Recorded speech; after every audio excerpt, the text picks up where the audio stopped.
report of the facility. And the truth is, pests, you can actually, although we call it pest control, you can actually take out pests and consistently don't allow them not to come into your premises. Compound. Okay, there are methods to do that, right? Yes, there are methods. We'll talk about that as well. So, there's cockroach. The very common one that we see most of the time are rats, right? Yeah. So, what causes rats to be around the compound or in the premises?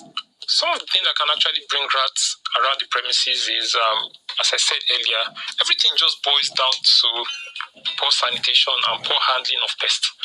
And when you find rats inside your house now, for the rodents, they multiply very, very fast. So there are two things. They go in search of food and less competition. Why I say less competition? So in the apartment B, you have massive rats. Now there's high competition there. And in apartment A, there is no competition, there's no rat infestation. So they migrate for source of food, for source of shelter. So when they come into your environment or your premises and they see that, okay, this place is convenient, they tend to stay and they tend to reproduce. And that's why you see I'll still come back to what they call beach shyness for rats, where you apply all the glues, you apply everything, and you just see that the rats are looking at you face to face. So that's another thing entirely. So, okay.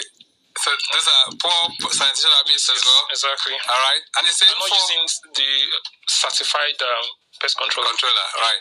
Okay, and it's the same thing for other kinds of creatures as well. Yes, termites. Yes. We have termites, we have bedbugs. We have bedbug and the rest. Bedbugs are very stubborn, right? Yes. Okay.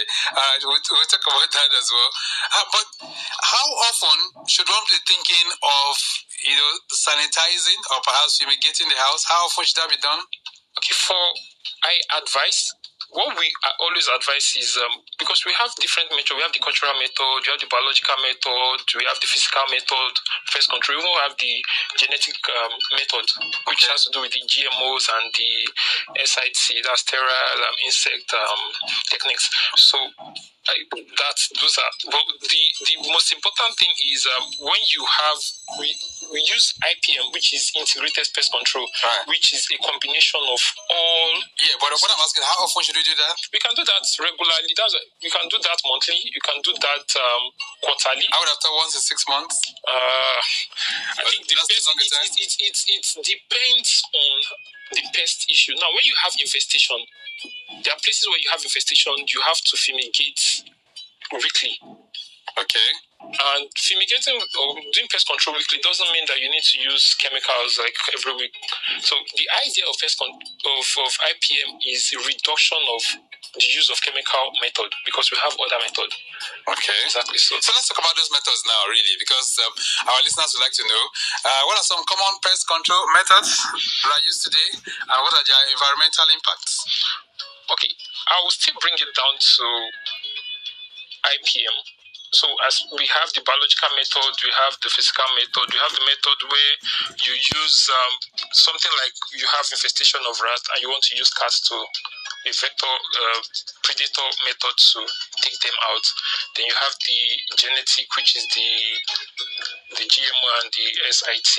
That I think we currently we've not done that here in Nigeria. It had to do with you have to do a kind of sterile treatment to for example, the mosquitoes, then breed them for a while, then expose them into the white to compete with the female, so that at the end of the day they are not able to reproduce. So that helps decline their population. Yes. Okay. So, all right. So, but you're saying like every quarter? Okay. Talk about those methods now. So the biological method means what now? You're using things that are not going to be chemical induced? Yes, things that are not chemical induced, things that like they're using a predator to get rid of rats. So those are it. Then we have the physical. You can actually handpick. Right. Exactly. So how do we know who are those that we refer to as the pest control managers, and how can we identify them? Okay, first thing to identify a pest control professional, let me use that word. So they are certified. They're certified. They're certified. Now, in this part of the world, the people that give you those certifications are the federal, state, local government. Okay. And we also have the PECAN also. So when you have the certificate from a Heracon, you have from LASEPA, then you have from local government. So that actually gives you the ability to do pest control in a particular field. And you also have that of PECAN. So what PECAN does is PECAN, they do training and actually want the people that are knowledgeable to actually come into the craft.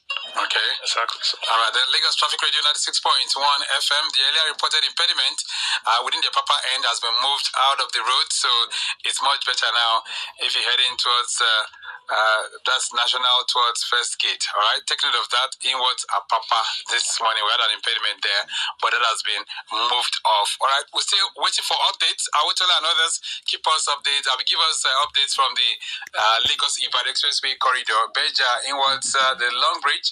What's the situation there?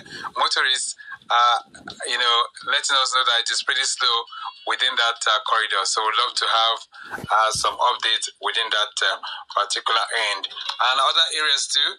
Have any updates for us? Feel free. We'll be able to send that to the listening public as well.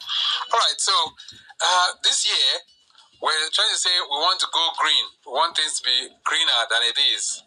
So tell me, motorbike reporter just sending a message that I say truck. That's